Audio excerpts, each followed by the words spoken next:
Hello, I'm Greg Rush, who started the Corvette 23 years ago. Today we've got a 1976 that has been sent to us, and I just wanted to do a video and go over some of the issues. First thing I've noticed that I hope the trucker didn't do, Jack, you want to come around and shoot? Look at this.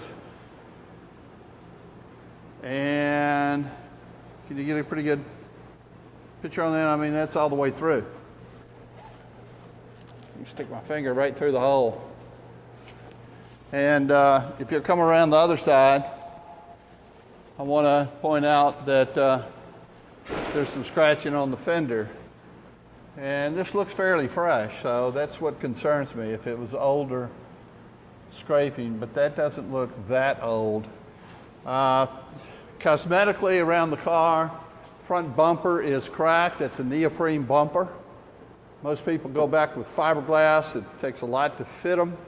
It's not inexpensive. Jack, how much is this approximately to have a body shop put a bumper on? About $1,000? Yes, sir. About $1,000. And then what are you looking, if he's going to put a bumper on it, the painting and repair the two, about what? Another $400 to $500, about $1,500? Yeah. About $1,400, $1,500 worth of current body work.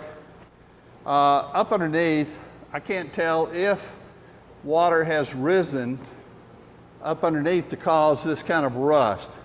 From the sway bar up in front, a lot of this is just air surface rust from being exposed to some elements maybe close to the ocean. You can get up here and see this. I mean, this is much thicker than, say, on the calipers or other areas. Going on back, you can see that a lot of buildup from road film for driving. There's rust up around the starter area. The entire exhaust, you can push your finger through it. Come over here and look at the frame. The frame, although looks still thick enough, so it's not structural damage on the frame. The frame could be cleaned quite a bit. It appears nothing has been done to the car in a good while, except for brand new braided brake lines, and it's possible somebody put calipers on it. Yes, they did. They put calipers, and already the surface rust is getting to the calipers here. Car runs and drives fine, nothing that we see with the engine. Transmission, rear end seems to be in good shape. I just recommend servicing. Here's holes, like little holes in the exhaust. See the little hole there? And it's real soft, so it's been eaten through. Catalytic converter, you can see, is all eaten up. Of course, your spring hangers and stuff like that are original old dry rotting. Tires, although they're a nice brand, Michelin, they're all dry rotted. I wouldn't recommend driving this on the expressway for sure. Here's a better view of the frame. Frame solid. Original seam here. Let's see if the seam, I wanted to check that. It looks like those two are original fiberglass corners, and this and that, both corners look to be original, so I'd have to say that it's a no-hit body. There's certainly, I don't see any damage up in the front, so with four corners being in original fiberglass and no damage I see that's up in front, it's a no-hit body. But anyway, from the engine compartment, we can put it down, Jack, and keep the video going if you want. But the engine compartment is pretty rough condition. And the interior, the door panels are definitely bad. The wheels, the caps need to be pulled off and painted.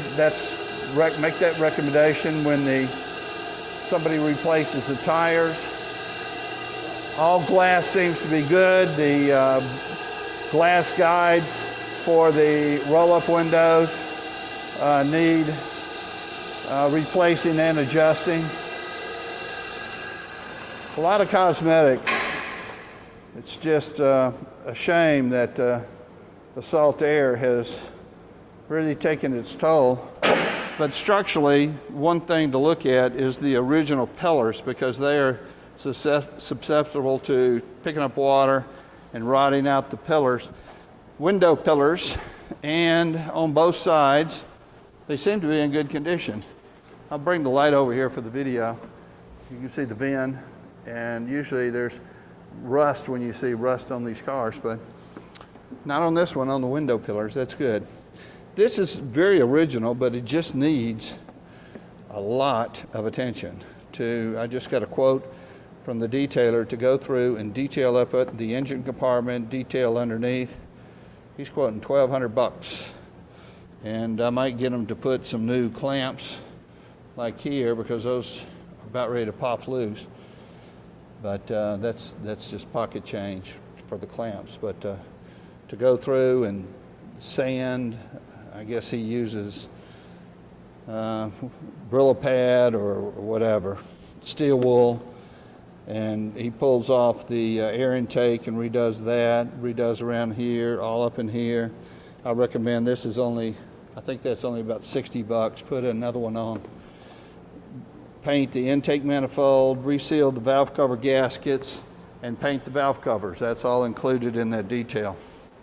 So on the inside, the door panels are cracked, and there's damage here, and they're warped. So they definitely need replacing. The carpet is a mess. It needs a new carpet set. Jack installation for carpet is what, about 6.5 now?